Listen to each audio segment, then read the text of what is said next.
Perhatian,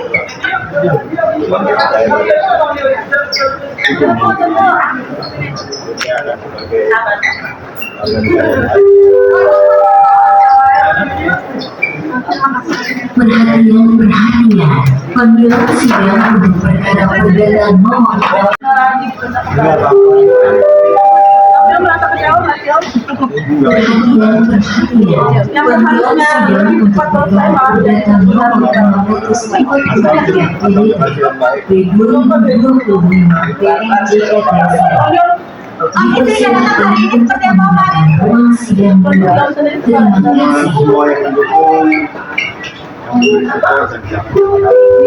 RM hari ini ditunda lagi penuntutannya oleh jaksa dibilang belum siap. Tapi sebenarnya kita mengerti ya, karena memang ini kasus yang menjadi perhatian publik dan masyarakat, juga kasus yang menjadi perhatian juga dari pihak BNN, karena Pak Sarem ini kan pengguna bukan pengedar, sementara pasal-pasal yang didakwakan adalah pasal pengedar semua, sementara Pak Sarem ini adalah pengguna. Nah, kita melihat bahwasanya ini penundaan ini bukan sekedar belum siap, tapi memang ada langkah-langkah strategis yang dijalankan oleh pihak kejaksaan. Karena perkara Pak Sarem ini ternyata kemudian menjadi atensi di Kejaksaan Agung.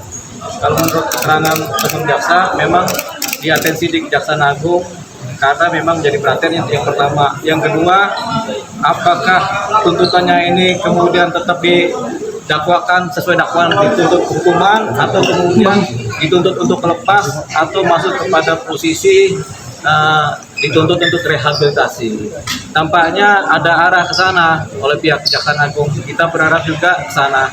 Tadi saya sudah ngobrol dengan teman jaksa, memang yang terbaiklah yang dicarikan, karena kan sudah ada perubahan kebijakan di kenegaraan kita, yaitu yang tadinya semua yang pengguna ini dulunya kemudian dihukum, sekarang diubah menjadi direhabilitasi.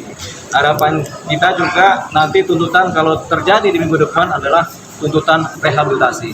Gitu. Jadi itu yang sedang tampaknya dipikirkan oleh pihak Kejaksaan Agung. Biasanya perkara seperti ini memang hanya setingkat Kajari dengan Kajati, tapi sekarang menjadi atensi Kejaksaan Agung, dan mungkin gelarnya juga gelar internal untuk penuntutan juga ada di Kejaksaan Agung. Jadi itu dia yang kita dapat informasi dari teman jaksa. Bang, tapi sempat ada rasa kecewa nggak sih Bang? Karena kan ada rugi waktu 1 minggu, harus minggu lagi depan. Kalau rasa kecewa tidak ada ya, namanya si Pak Sarem ini juga kan memang dia juga merasa bersalah, jadi dia juga tidak merasa kecewa.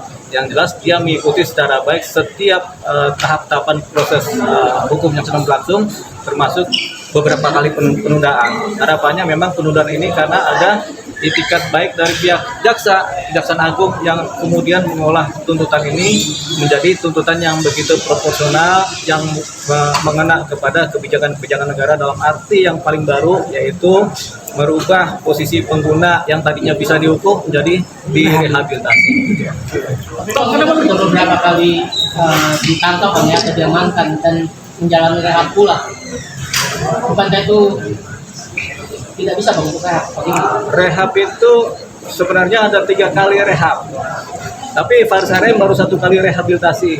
Jadi sebenarnya kalau pakai ilmu sederhana konvensional di masa lalu masih ada 2 kali rehab. Tapi saat ini sekarang setiap pengguna walaupun 2 kali 3 kali rehab, kalau dia belum sempurna rehabnya, dia tetap harus direhab karena pengguna adalah korban. Jadi mau 3 kali 4 kali rehab, dia harus sembuh dari kecanduan. Jadi yang paling penting adalah menyelamatkan si pengguna ini karena dia adalah korban dari keadaan kecanduan narkotika.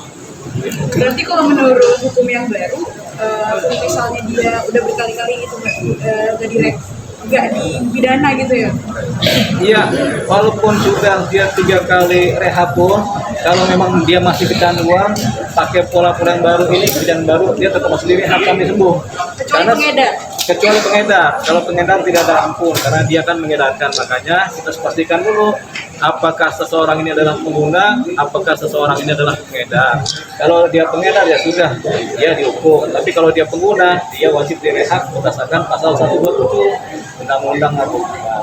Tapi kemudian ini diperjelas lagi dengan keterangan-keterangan dari pimpinan BNN yang meminta supaya setiap pengguna itu sebaiknya tidak dihukum tapi direhabilitasi. Ini kan himbauan ya antar institusi dari BNN kepada pengadilan, kepada kejaksaan, dan kemudian ini diatensi akhirnya oleh Kejaksaan Agung, di mana kasus ini kemudian diatensi jangan sampai salah dalam menuntut. Makanya perlu penundaan kembali.